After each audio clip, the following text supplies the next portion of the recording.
یا بسم الله اصلا لز من یه قلب من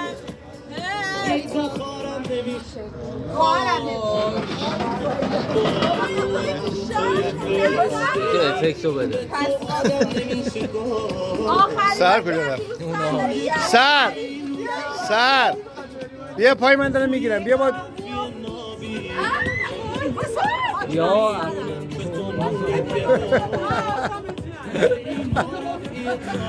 آی خدای بزرگ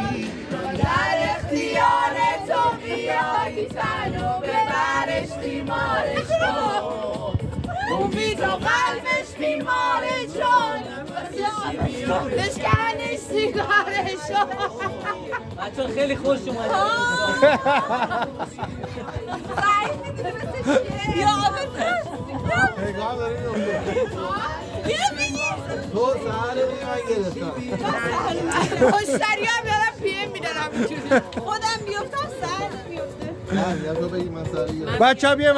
مسد سارا بیا برو ما سمت زرونه سمت زرونه کسافت تو میفتی من رو تو میفتم من میفتم تو رو من میفتی من اینجوری هم میبرم سریع یا چقدر کار میخواد تو این ارتفاع انجام بده امیر حسین چیزی نداری برای گفتن امیر